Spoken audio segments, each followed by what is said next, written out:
Kumusta mga kaboxing? This is Boy Kalawang TV. So good news nga po mga idol dahil sa kakatapos lang na laban ng dalawa nating Pinoy na pambatong boksingero na sina former WBC World Featherweight Champion Mark Magnifico Magsayo at former Tokyo Olympic bronze medalist Ymer Felix Marcial. Kapwa nga po silang dalawa mga idol na kapagtala ng panalo kanina sa Las Vegas, Nevada.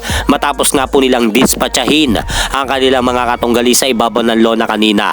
Dahil ito nga pong si Mark Magsayo mga idol, tinalo nga po nito si Jorge Matacular sa pamamagitan ng unanimous decision sa score ng tatlong horado na 98-92, 100-90 at 100-90 pabor kay Mark Magnifico Magsayo upang masungkit po nito ang titulong bakanting WBC Continental America Super Featherweight belt sa nangyaring laban na yan kanina.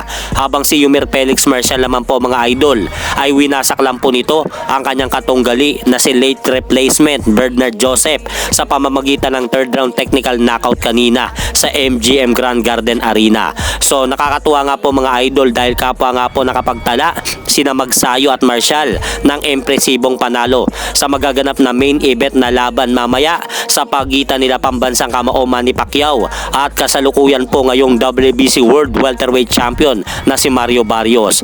Habang sa naganap naman po na laban ni WBC Super Bantamweight number 1 top world contender Alan David Picasso kay Japanese boxer Kyonosuke Kameda, tinalo naman po nito sa laban kanina ang Hapon na si Kyonosuke Kameda sa pamamagitan ng majority decision. Dahil po dyan mga idol, umabante na nga po ang malinis nitong record sa professional boxing nitong si Alan David Picasso sa 32 wins no losses 1 draw with 17 knockout.